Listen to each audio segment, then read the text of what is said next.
দেবদা রঘুডাঙ্গা, দেবদা upcoming cinema, আরও অনেকগুলো লেটেস্ট আপডেট চলুক তাহলে। তো অলরেডি থ্যাঙ্কস টু হাসান আমাকে একটার পর একটা আপডেট পাঠিয়েছে। প্রথম আপডেট, দেবদার আপকামিং সিনেমা কেন্দ্রিক হতে পারে। দেবদা নায়কের যে ইন্সপিরেশনে যে ছবিটা তৈরি করা, সেটা হয়তো কাজ শুরু করে দিচ্ছেন বা সেটার হয়তো মিটিং শুরু করে দিয়েছেন। এটা দুর্গাপুজো 2026 আসতে চলেছে এবং দুর্গাপুজো 2026 ক্রিসমাস, সেখানে কিন্তু খাদান 2 আসতে পারে।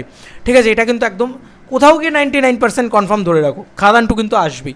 এবার কেন আমি এই কথাটা বলছি, রামকমল বাবু কিন্তু অলরেডি পোস্ট করেছেন। কি পোস্ট করেছেন? 6 ঘন্টা আগে টুইটারে লিখেছেন, মিটিং মেগাস্টার এমনি নজর না লাগের একটা দিয়েছে এবং হাতের এরকম দিয়েছে এবং নীল রঙের একটা লাভ দিয়েছে। আই এম দেবাধিকারীকে ট্যাগ করা আছে। তো মিটিং করছে যখন রামকমল বাবু, তখন রামকমল বাবু একটা ছবি করার কথা বলেছিলেন অনেক দিন আগে। সেটা হচ্ছে নায়কের কি বলে মানে মডার্ন অ্যাডাপ্টেশন। তো নায়ক মানে উত্তম কুমারের নায়ক, সত্যজিৎ রায়ের নায়ক, সেই ছবিটার মডার্ন অ্যাডাপ্টেশন আজকের দিনে দাঁড়িয়ে আমাদের বাংলায় যদি কেউ করতে পারে বা যদি দেবদা মানে যদি কাউকে লাগে দেখতে সেরকম, তাহলে দেবদা। এবং দেবদার ক্রিয়েটিভ ডিরেকশন থাকলে না, কে ডিরেক্টর সেটা আমার আর এখন মাথায় চলে না। আমার আর মনে হয় না যে সেটা নিয়ে খুব প্রবলেমেটিক সিচুয়েশন হতে পারে, কারণ দেবদার ক্রিয়েটিভ ডিরেকশনে আমরা মারাত্মক জিনিসপত্র দেখতে পাবো এবং নায়কের মডার্ন অ্যাডাপ্টেশন হওয়া প্রয়োজন। এবং যদি কেউ আজকের দিনে দাঁড়িয়ে বাংলায় নায়ক জিনিসটাকে পুল করতে পারে, তাহলে মেগাস্টার একটাই, দেবদা। তার যা বক্স অফিস, তার যা স্টারডম, তার যা কেরিয়ারের সে মধ্য গগনে রয়েছে, আমার মনে হয় তারই দুর্গাপুজোর এই ছবিটা সবথেকে ভালো হবে এটা করলে।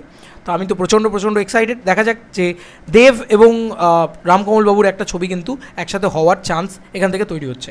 পরবর্তী আপডেটটা হচ্ছে রঘু ডাকাত কেন্দ্রিক। দেবদা অলরেডি পোস্ট করেছে ওয়ার্ক মোড অন #RD এবং সেখানে আমরা রথিদাকে দেখতে পাচ্ছি। তো আমার মনে হয় রথিদার কোনো একটা গান এবং সেখানে পিছনে কিশোরী বাজছে। তো সেক্ষেত্রে রথিদার কোনো একটা গান যেটা ক্র্যাবিতে শ্যুট হয়েছে, সেই গানটার হয়তো কাজ চলছে বা বিভিন্ন কাজ হতে পারে, অন্য কোনো ইয়ের কাজও চলছে হয়তো। তো রথিদা সেখানে কাজ চলছে। দেখো রথিদা একটা মানে আজকের জেনারেশনের জিৎ গাঙ্গুলি, ঠিক আছে, এটা আমার বারবার মনে হয়। কেন বলছি? কারণ রথিদা যখন মানে রঘু ডাকাতের টিজারটা এলো বা প্রি টিজারটা এলো, টিজার ক্ষেত্রে যা বিজিএম ডিজাইন করেছে রথিদা, নেক্সট লেভেলে নিয়ে গেছে, মানে অন্য উচ্চতায় অন্য মার্গে নিয়ে চলে গেছে। ঠিক আছে, তো আমি তখনও হেভি প্রশংসা করেছিলাম, আমার হেভি লেগেছিলো। রথিদার কাজ মানেই আমার একটা আলাদা একটা ভাইব তৈরি হয়ে যায়, আলাদা একটা মস্তি। রথিদার কাজ মানে এরকম নয় কিন্তু শুধু যে কতটা মানে অ্যাসপেক্টে গান লেভেলে ভালো হলো, মানে অ্যাজ লাইক বিক্রম ঘোষের গান মানে কিন্তু খুব ভালো হচ্ছে, খুব হচ্ছে, সেই জিনিসটা হচ্ছে।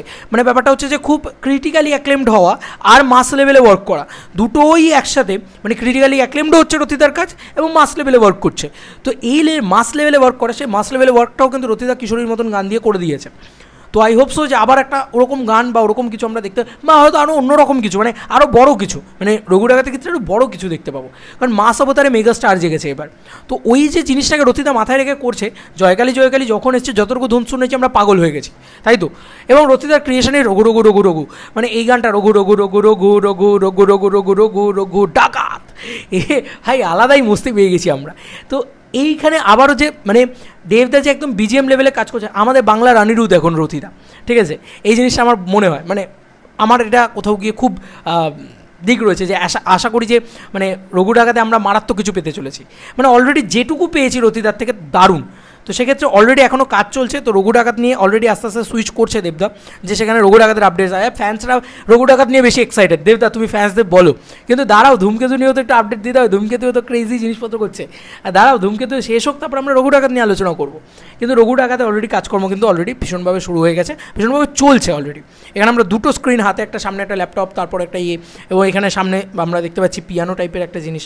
এইগুলো তো আমি মানে মিউজিক লেভেলে আমি কিছুই বুঝি না, এগুলো শুনতে ভালো লাগে ভাই। তো দেখা যাক, ওয়ার্ক মোড অন এখানে দেবদা অলরেডি বলেছে। তো আমরা প্রচণ্ড ভালো কিছু পেতে চলেছি হয়তো। প্রেমের জোয়ারে দুকুল ভেসেছে, এই জিনিসগুলো আর কি হচ্ছে। আচ্ছা, এই দুটো আপডেট তো তোমাদেরকে দিয়ে দিলাম। এবার দেখো আরও অনেক কিছু রয়েছে। দাদা দেখো ভিডিও করো ইত্যাদি আমাকে পাঠিয়েছে স্টোরিটা নিয়ে আর কি, মানে দেবদার স্টোরি আর কি, যেটা করেছে আর কি রঘু ডাকাতে, ওয়ার্ক মোড অন, সেখানেই কিন্তু এই জিনিসটা বেজেছে, ডুবেছে সবাই অঙ্কিত পাঠিয়েছে। আচ্ছা, এবার তোমাদেরকে যে জিনিসটা নিয়ে আরও বেশি কথা বলবো, জয়দুল আবার পাঠিয়েছিল, আবারও কিন্তু বিকেলের দিকে, ওটা টাইমটা হচ্ছে 17 মানে 5টা 17 এরকম টাইমে কিন্তু আবারও ঘন্টায় ট্রেন্ডিংয়ে এসেছিলো ধূমকেতু। ঠিক আছে, এটা একটা মারাত্মক বিষয়। এবং দেবদা যেগুলো পোস্ট করেছে, মানে দেবদা এখন অলরেডি লাইভ তো করেছে কিছুক্ষণ আগে, তো অলরেডি লাইভ এক তো এইটা গানটা বেরিয়েছে। আছে না, সিনেমা আর্টিস্ট দেব আর শুভশ্রীর একটা বই বেরিয়েছে, বইটার নাম হলো ধূমকেতু। ধূমকেতু, হ্যাঁ 14 তারিখে বইটা মুক্তি পেয়ে। কি সুন্দর ঠাকুমাকে নিয়ে অলরেডি জয় গরুর ঠাম্মা দেবদা দিয়েছে, সিরিয়াসলি আলাদাই। এখানে already Tuesday and still trending, এটা খুব সুন্দর দিয়েছে। Dhumketu is not just a weekend phenomenal menum, it's ruling even on busy weekdays. Thank you for showing us with your endless love every single day. তো এইগুলো আর কি দেবদা দিয়েছে, খুব সুন্দর সুন্দর এই বড়মার মন্দির থেকে ছবিগুলো ব্যাক টু ব্যাক আসছে।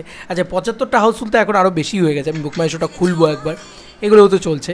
মানুষরা সব কিছু একসাথে কী করে চলে আমি শুধু ভাবি, মানে কত কিছু ছবি একসাথে চলছে এবং আপকামিং ছবিরও দিকপত্র তৈরি হচ্ছে। আচ্ছা এবার তোমাদেরকে ফাইনালি যে জিনিসটাকে নিয়ে কথা বলা সেটা হচ্ছে বুক মাই শো, এবং সেখানে কিন্তু আমরা রঘু ডাকাত নিয়ে, রঘু ডাকাতি বটে, ধূমকেতু নিয়েই কথা বলবো। তো ধূমকেতুর অলরেডি আজকের ডেটে রাত্রির বেলার সিনেমাটার রেসপন্স দেখো, মানে রাত্রের শোয়ের এরম রেসপন্স বন্ধুরা তোমরা দেখতে পাচ্ছ নিশ্চয়ই। Each and every shows housefull, South সিটিতে 11টা 10:55 শো হাউসফুল। আমি বলবো যে একবার এই 10:55 শোতে একবার হল ভিজিট করা হোক মাঝ রাত্রিবেলা, ঠিক আছে। সিনেপলিস লেকমল 8:35, ঠিক আছে। তারপর পিভিআর ডায়মন্ড প্লাজা রাত্রির 11টা শো হাউসফুল, মানে রাত্রিরে 11টা 12টা 1টা 2টোর সময় বাড়ি ফিরবে সব। তো কি বলবো ভাই, এগুলো মারাত্মক, মানে চারিদিকে শুধু হলুদ রঙের ঝড়।